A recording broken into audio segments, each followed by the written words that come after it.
feel like Gordon Bombay would have taken his career to even further heights. Everything's flashy, everything's cocaine, everything's Fun. Open wide for some soccer. I don't care what you think about what your personal thoughts are at home. I care that you hate the Cowboys. Call this college rule. Hey everybody, it's Dom and Chris here back at the Sports Experience Podcast, and we're back on the hardwood today, talking a little NBA action. Talking about the smallest NBA player of all time. We're talking about Muggsy Bogues. Yeah, that's right. Probably the best smallest guy, like the best probably like sub 5'7" player the NBA has ever had. Absolutely. I saw this and I was planning on bringing it up later, but I loved it so much I'm going to bring it up right now.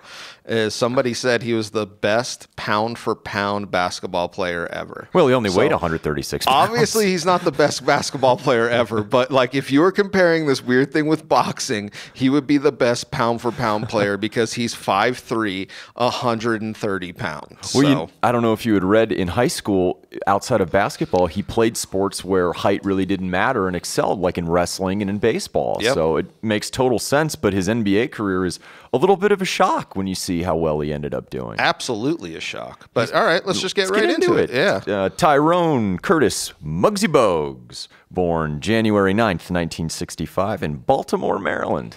Yeah. I love the fact that a lot of people didn't know that his first name was Tyrone. They thought his first name was Mugsy.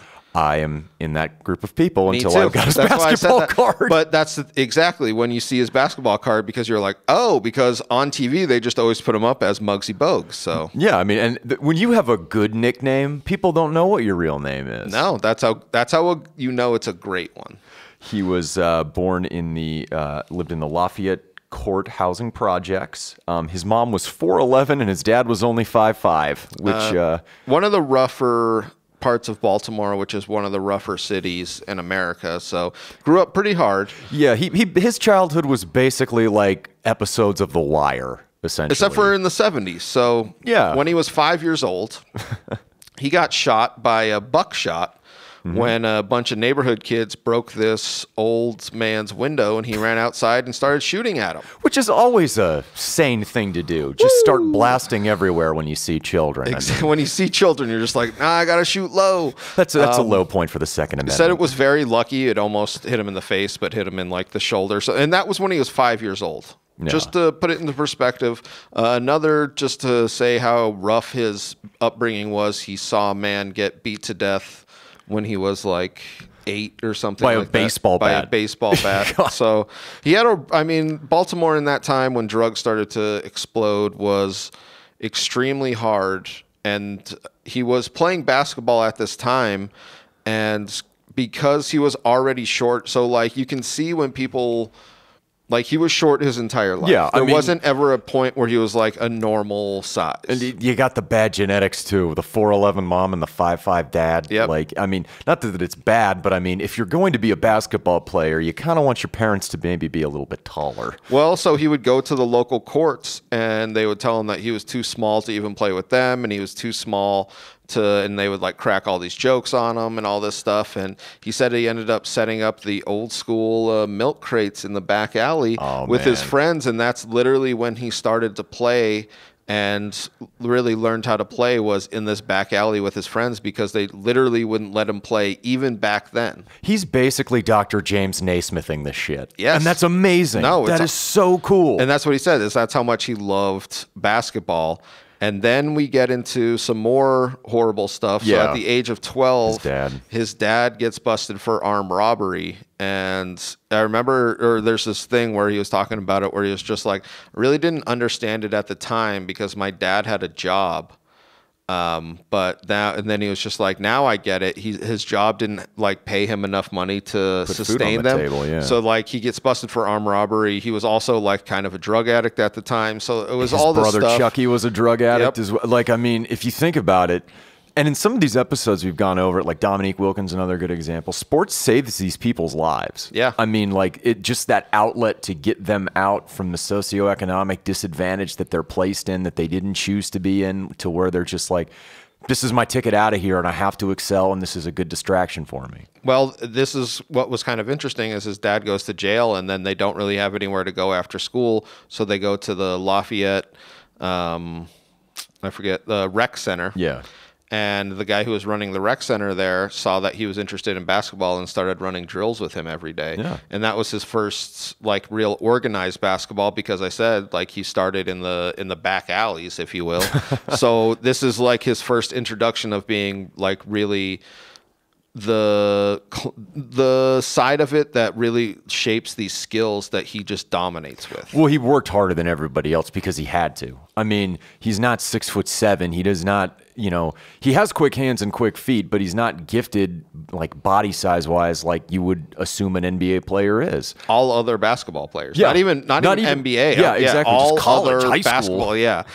This is something I thought was interesting because he goes to Dunbar, which is like a pretty dang good school. For basketball in Maryland. It's like one of the tops, and it recruits out of this Lafayette housing project. So like a lot of these guys are like troubled, but he said he stopped growing at 14, 15. Oh, and the high school coaches were just like, yeah, no, you're great, but if you grow a couple more inches, you might get into it. And his childhood friend, who was Reggie Williams, yeah, I saw him play for the Nuggets back told in the day. the coach, hey, you need to take a second look at him.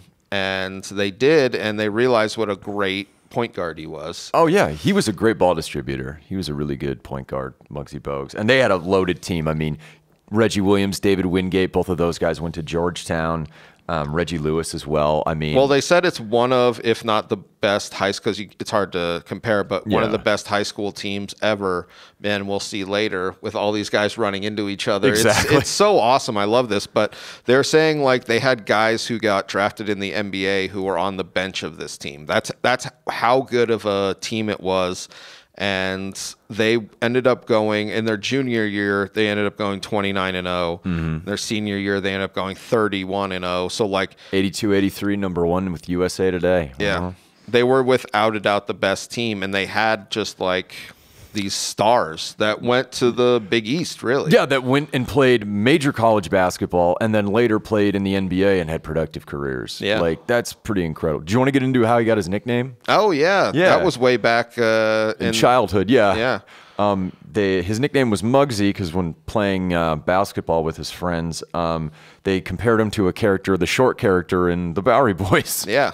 Yeah. Because he would just constantly want to mug you. Yeah. And that was something that his friend said was like his tenacity on defense was always there. It wasn't something that he like gained later on. Like he was always trying to steal the ball, because I feel like that's like one of the only things he could do. He wasn't going to block a shot. No. You know what I mean? So he had to like be like, well, I'm going to try and steal this ball. Well, if you think about it, when you're 5'3" and you're trying to play like at the highest levels of basketball that you possibly can, 5'3" is like being a boy named Sue. You better learn how to be tough and you better learn how to fight. Yeah, seriously. So, stick up for yourself. And his high school career was so productive that he ends up getting a scholarship to Wake Forest. Yeah, and had other scholarships on the other ones too. Yeah. Mm-hmm.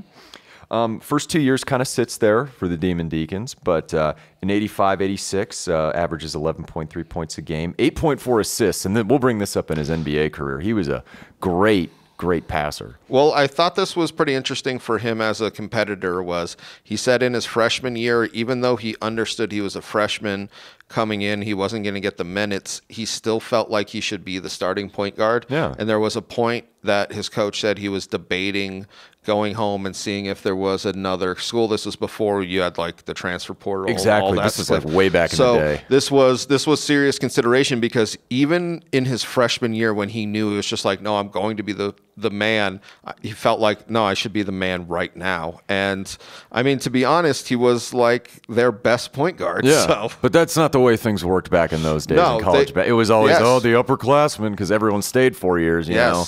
It's not like you having these one and done cats. And I feel like that's what he was saying, was just like, no, I'm better than the guy we have. Let's just play our best. And unfortunately, he didn't really play his freshman year more than off the bench, but you could see even then he was like a spark, and then sophomore year he takes over. Yeah. 85-86 his junior year, and then 86-87, he's like all ACC. I mean, he's a great player for Wake Forest. 14.6 points a game, 9.5 assists.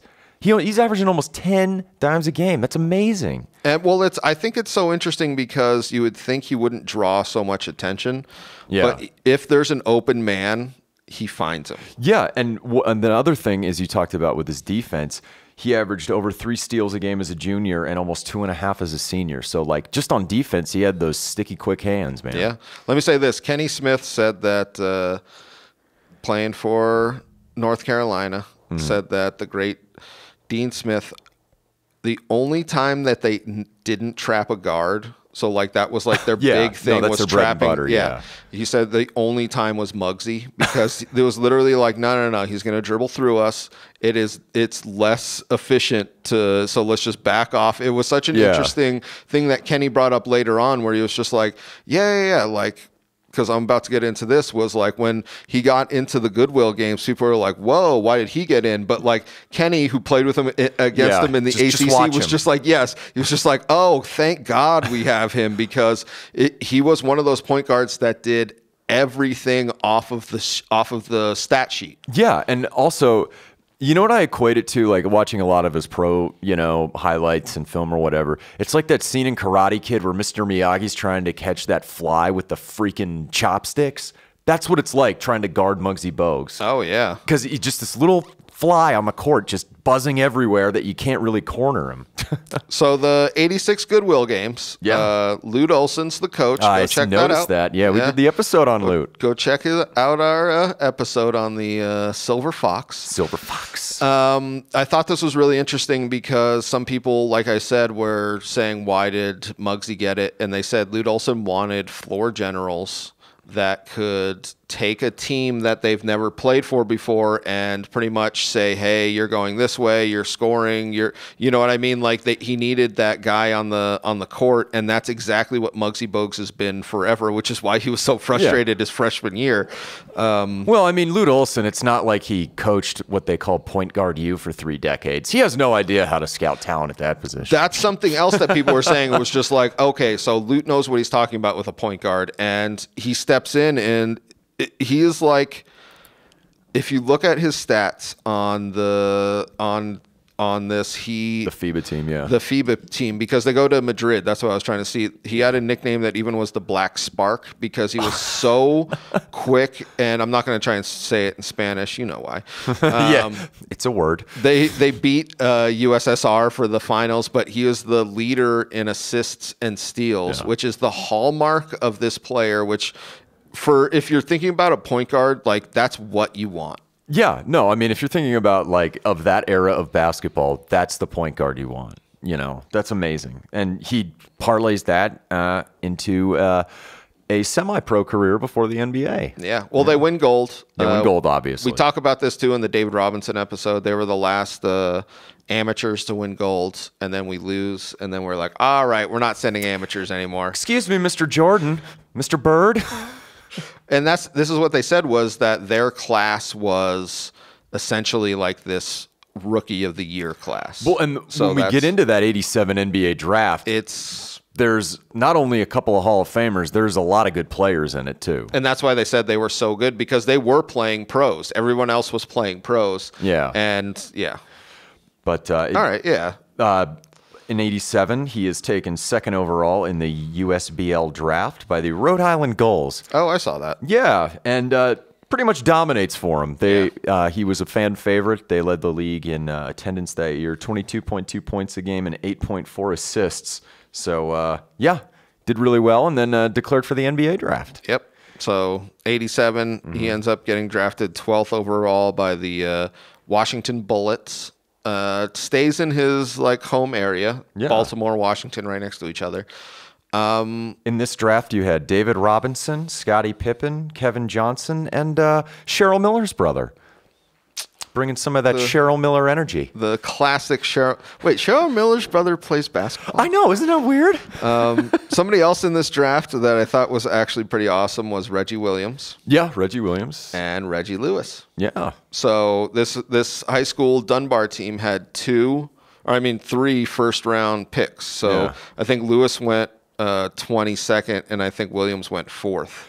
Yeah, something 4th or 5th. Yeah, something like that. But everybody was surprised by Muggsy's pick. That was the big thing that people were talking about, was like they thought he was going to be a early 2nd rounder because he was a gamble. You can't even deny it. Yeah. Even with all the skill, even with the FIBA record that showed him play against pros, it was still a gamble. Well, that's what I mean. It's like, it's not like he's like, we talked about it before. It's not like he's Spud Webb's height. No. Where it's like, okay, you're like 5'7", 5'8", I don't know, but 5'3", man. And he weighed $140 soaking wet, probably. I mean, well, this is the thing. He's literally 4 or 5 inches shorter than a short guy in the NBA. Yeah. That's what's absolutely ridiculous. So like Spud Webb is tall compared to him. That's why everybody keeps going back to was like he does what he does at the top of the, you know what I mean? Like he's the best at, and this is what somebody was saying was he's the best on-ball defender. yeah.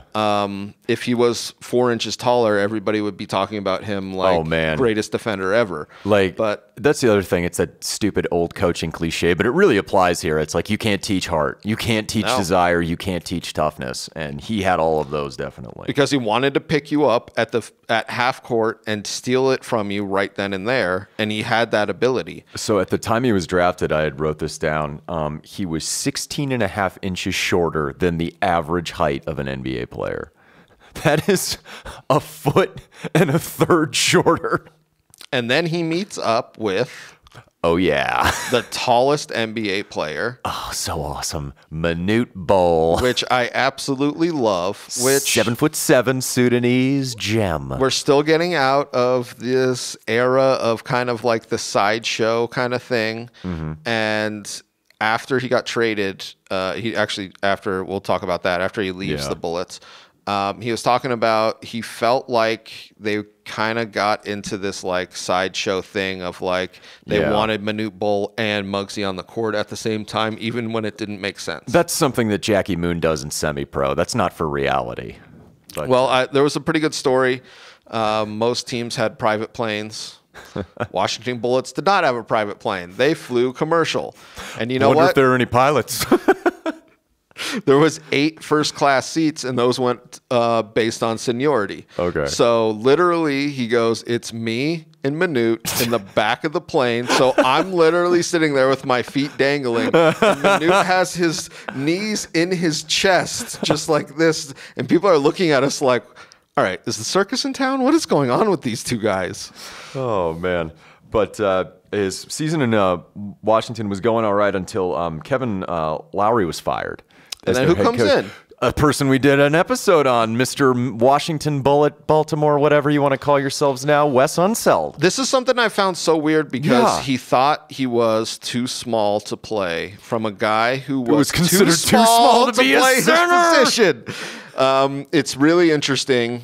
And you see that because after West comes in, he pretty much doesn't play for like to the bench. Yeah, he really does. He really gets moved to like The end of the bench. yeah, like not playing whatsoever, like 13th man. And this plays into what we see coming into this next season. Yeah. Is we see an expansion of the Charlotte Hornets and the Miami Heat. So we get an expansion draft. Remember and- when teal and purple were cool in the 90s? Oh, man, I loved it. Right? That logo is timeless. I still love that. Oh, yeah. No, it's classic. But, yeah, so if you don't know anything about expansion drafts, what happens is the 1 or 2 or however many teams that are in the expansion draft, they get to pick from a pool of players. It's usually there are players that you can't protect on your roster of the other teams that are already in the league. And 2 players are left unprotected in this particular expansion draft, and Mugsy is one of them. Yeah. For both the Heat and the Hornets to take. I thought it was interesting. He said that he thought he was going to be protected. He literally did his exit interview with the Bullets, and then his agent contacted him like the next day, and it was just like, "Hey, the Hornets picked you up because the Bullets decided not to protect you." And he was like, "Wait, seriously?" And he was just like, "Yeah, you're a Charlotte Hornet now." And he said he was kind of bummed, but it was just like, "All right." And Took the it other in stride, man, and it was a good opportunity. Granted, he had just led the Bullets in assists and steals the previous year. Yep. Even being relegated to the bench. So I mean, like he handled this with the right type of attitude to where, hey, it's a brand new team. I can probably get some playing time. And that's so this is the thing that their other top pick at the Hornets was Del Curry. Yeah. Who I'll bring up later. But he said, "I have no doubt that I'm going to be a starter. and that Muggsy Bogues is going to be a starter, and we're going to meet up and play. And that was what he said was like the only exciting thing about this expansion draft, because you're going to go and lose. That's something that is without a doubt. This is when expansion rules, maybe in the early 2000s, late 90s is when they finally started being nice to these teams in professional sports. But this is when they were just mean. Yeah. Like straight up mean. Well, they were like, you're going to lose for 3 or 4 years. You get the picks. Like, and it kind of makes sense. But so he gets to the Hornets. Coach Dick Hader. First game. Yep. Okay. First game's over. Dick absolutely hates him as a point guard. He wants a 6'4" point guard that, you can... So does everybody else. So he goes to the owner. He gets down on his knees, and he goes like this. And he goes, "This is what I'm dealing with every night as my point guard." Dick. It was so brutal. Oh, man. The owner's 5'5".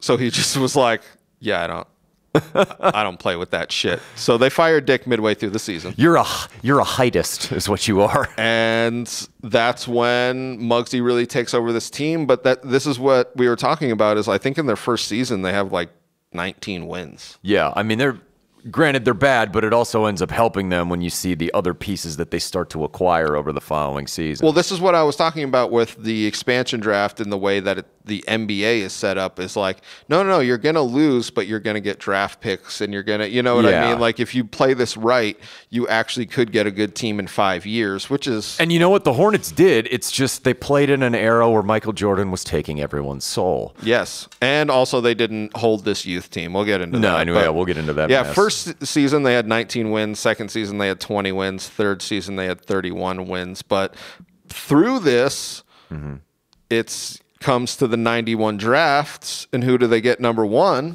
A Mr. Grandmama, Larry Johnson. What? Grandmama's his nickname. I will never not say Grandmama when you talk about Larry Johnson. Coming out of your mouth, it just sounded so damn funny.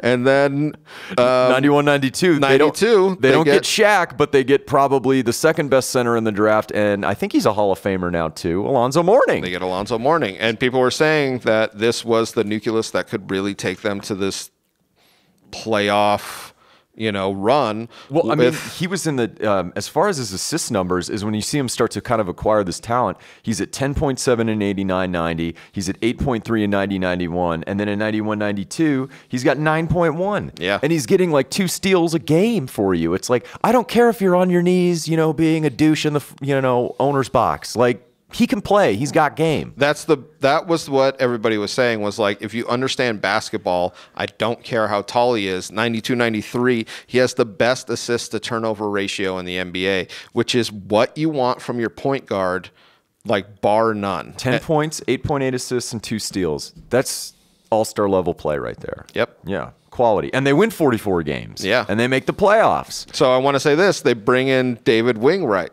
Excuse me. They bring in David Wingate, who he played with at Dunbar. They make the playoffs, and they play the Celtics. And granted, this version of the Celtics is like Larry Bird on his last legs and kind of everybody else. Well, yeah, it's everybody else on their last legs, but do you know who their youth player is? Oh, yeah, that's true. Well, one Reggie Lewis. Who died tragically. This is what is crazy about this. So, like, all these three guys are in the same from Dunbar on their first ever playoff run. I believe it's in the second game. Reggie collapses, and that's when they find out he has a irregular heartbeat. Yeah. Charlotte goes on to win, and then ends up losing in the next. Yeah, they end up losing to I think the Knicks. Yeah. Jordan would later torture them. Well, it's actually interesting. He constantly loses to the Knicks. Yeah, but Reggie Lewis dies that summer, and then 3 days after he dies, Muggsy Bogues' dad actually dies. Yeah, which is his dad was like just out of prison, but he was using drugs again with his brother, and we'll talk about his brother probably later on and what Muggsy ended up doing for him. But yeah, it's just like. That has to suck, dude. Yeah, it was. He said it was like the worst time of his life, and he understood that his dad wasn't like, quote unquote, like the best dad, but he was always like there for, or tried to be there for him, and just shit went bad. Yeah, I mean that's life sucks. That's the only Yeah. way to put it. 93-94 though. Yeah. Averages a double-double. Yeah. I mean, this is probably his best year in the NBA. I would say. And this was the year that everybody thought Charlotte was going to do it, and they just Injuries. can't. I was just going to yeah. say, it's an interesting thing with these players who you're like, yeah, these players were great. They just really couldn't get over that hump of being not even like viable in the late playoffs. And the crappy part is 93-94 is the full season, which Jordan isn't even involved in the NBA. The East is wide open, and Charlotte with all these good younger players and crafty veterans like Dell and Bogues. I mean, and Kendall Gill, I think, is already in the mix, or he might come the following year. But yeah, like just really sad that they couldn't make the playoffs and make some hay in the East. Yep. But yeah, like you said, a double-double, over 10 points, over 10 assists. He had 4 rebounds. 4 rebounds. 5-3. Yeah. That's amazing. But 94-95, this was probably the best team they put together in Charlotte with this kind of core. And it definitely shows as far as, their record and where they're seated in the playoffs, too. Yeah. Well, I thought it was interesting. This is when he actually had his highest points, which you wouldn't guess, but I bet all the attention was getting dragged away from Johnson and Mourning, and then he could just I just always picture him actually taking it into the lane, and it's so amazing every single time. You're just like, no, don't. Okay. Yeah, why not? Well, he's one of the better players at using the rim to block the defender, which he has to, obviously. Yeah, I mean, you're not working with a lot of options there, Mugsy. Yeah. But, 94-95, it's their first 50-win season. They go 50-32. And they have the unfortunate task of facing the Bulls in the first round. And this is where the Bulls come back, and they're the Bulls. Like right after the Monstars end up getting their power taken away from them. This is right now. And unfortunately for Mugsy and Charlotte and Alonzo and Grandmama, they lose in 4 games. Grandmama. And this is where they start to blow it up. Yeah, well, we could do a separate episode on this. Johnson and Mourning had quite the tug of war over who is the franchise player, and a little bit of bad blood, which spilled over into a lot of late 90s Knicks and Heat series as well. Well, this is what was being said was, like, later on was like, they really should have made both of us max players if they were really serious about going on. But they were like, hey, one of you is going to be the max player, and they decided to trade Mourning. And what Mugsy said was what like really pissed them off in the locker room was they traded Mourning for like a power forward. Yeah, they didn't really get competent return. Not a center, not a similar piece where they were like, oh, we could like keep this going forward. It was like almost like no, we're done. And you see it just kind of go to shit after that. Yeah, like Alonzo Mournings don't come around every year, but it wasn't like even comparable or exactly. It wasn't like another piece that you can move in with like a strong small forward or whatever. It was just like on their end, it was a bad deal. What was it? Rick Pitino. Larry Bird's not walking through that door. Yeah. Seriously, though, and that's what kind of sucks when you're on a team like this and you're like almost getting there. You're running to the Bulls, and then they're like, you know what? We're going to blow this up. You're like, all right. That jerk wearing 45 instead of 23. What is that, Jordan? But anyway, by 95, though, Mugsy starts having some injury problems. And it mostly deals with his left knee. Yeah, almost all left knee problem for him. And August 95 is arthroscopic surgery. 3 times, and then he had spent 3 times on the injured list in 95, 96, and he only scored 14 points in 6 games. Yeah. So, I mean, and this is where Charlotte kind of starts tanking again, and where they're like, Vlade Divac, we don't need this Kobe Bryant character. What an interesting turn of events. Yeah. You know? I mean, I'll be quiet now.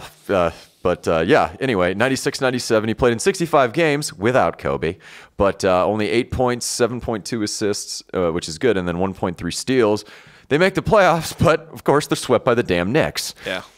Which is unfortunate for them. And then, June 97, you want to get into what his coach told him?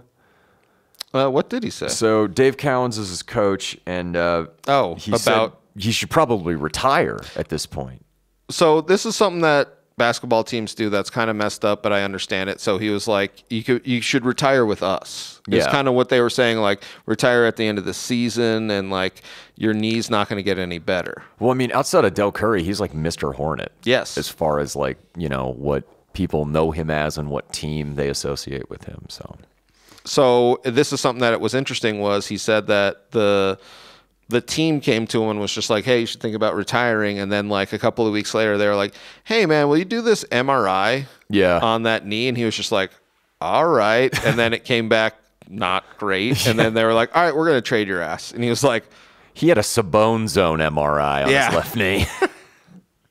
But that's the thing is he was just like, didn't you guys just say they that flat you out wanted lied to him? Yeah, you wanted me to retire. And that's what he said was like, the business of basketball is something that he doesn't necessarily like. But I mean, I understand it from the Hornets' perspective, being like, let's try and get whatever we can. Yeah, because they traded him and Tony Delk November 7th, 1997 for B.J. Armstrong. Even when Mugsy was the best in the league at assist-to-turnover ratio. Yep. Mm-hmm.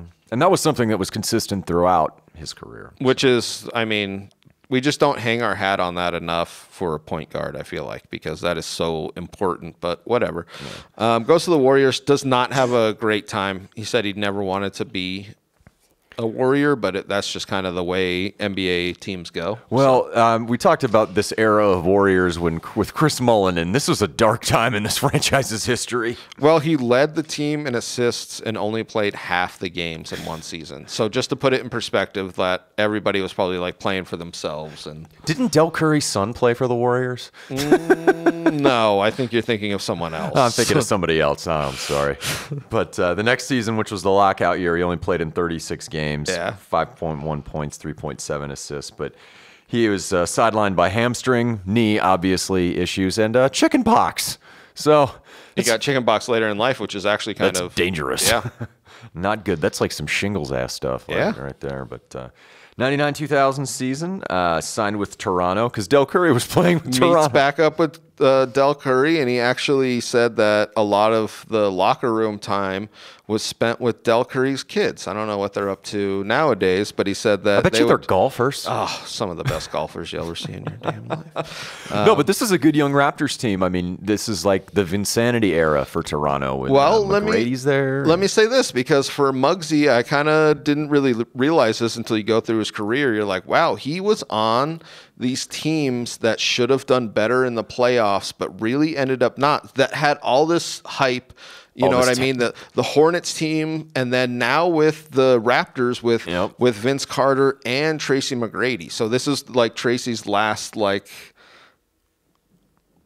kind of shot. You know what I mean? So like it's all downhill after this. That's all I have to say. Well, I mean, like he's on all these sexy teams that are like, the dark horse pick every year to win, and it just somehow crumbles in the playoffs, and the goddamn Knicks get in their way. Well, this is the thing that if there's any, because he wasn't the starting point guard for this, but if there's any take back for his NBA career, was he did not have playoff victories whatsoever. No, he was only part of a team that won one playoff series his entire career. And that was against his friend who died. Yeah. So, I mean, Jesus, Dom. Oh, I'm sorry. Man.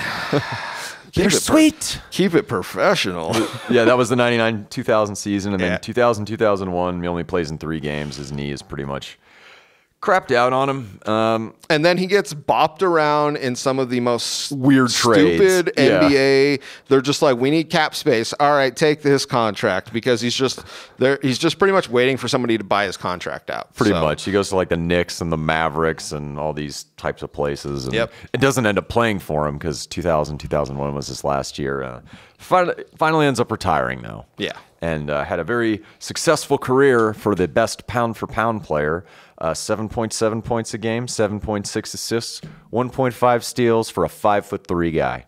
Oh, I love it. You think we'll ever see that again? No. Like somebody sub 6 feet playing in the NBA? Well, sub 6 feet, yeah. You had the newer Isaiah Thomas, who I think was 5'8". But that's what I mean, was he was like Spud Webb size, who I brought up. That's 5 inches taller than. You're never going to see anybody below 5'5". I'll say that. That's where so you might see a guard at that super low spot, but I still just don't think that you'll see it ever again because the swing player, the stretch player is so important now. I mean, they want the point guards to be like 6'6", so it's I know, right? And it's just like I always laughed when he was in Space Jam, seeing him next to like Patrick Ewing and Sean Bradley. He's definitely, as far as media, like played up the short thing, like to make light of it. You know, like I remember when Charles Barkley hosted SNL, he had that skit "Big, Tall, and Black," the clothing store, and then Muggsy Bogues comes out wearing like something Charles would wear, and it's like hanging off his hands and stuff like that. Yep, he was in Space Jam. He was in a Sprite commercial. I want to say this because I forgot to bring it up, but they said that the only point guard he couldn't guard in the NBA was Magic Johnson because he was literally twice his size. Okay, so if you're 5'3" and you're 6'8", that's 17 inches you're giving up. Yep, 17 inches, and I'm pretty sure at least 100 pounds, if not 100, if not twice your body weight. That's true. 17 inches, that's the measurement known as Wilt Chamberlain's dong. Exactly. We're still trying to figure out about Shaq's dong. And the shorts that you should have bought. Yes, the show. I just wanted to say that because he could play every other guard, but Magic, it was just like, no, we need to switch him on that. Magic was a power forward playing point guard. Yeah. I mean, I'm sure a lot of people had trouble covering him. Exactly. But in his end of his career, he was a head coach in the WNBA, or he was smaller than all of the ladies on his team. The Charlotte Sting. And he's actually lived in Charlotte. He said that he loves the city and he loves the Charlotte Hornets. And he was actually ended up going back and be a basketball representative of them in, I think, 2018-19. Yeah, all the bad blood is gone. He's done some coaching there in the D.C. area in high school. I mean, he's kept a very pretty active life. Yep. One more thing I wanted to bring up as far as Mugsy was when he brought his brother in who was dealing with the drug issue. He's been now, after letting him come to live with him and get his life back on track, sober for like a quarter century. Yep. So kudos to you on that, Muggsy Bogues. Yeah, so after his dad died, he got his brother clean off of drugs. He actually did it when he was first rehabbing his knee. He invited him to live with him and has been sober for a quarter century, which is awesome. The man is beyond basketball. Yeah, he took what could have been the worst possible life situation and turned it into something fantastic for himself and his family, which he's tight with. And yeah, one of the most fun players to watch in the 1990s. Without a doubt. Oh, totally. Yeah. Thank you all.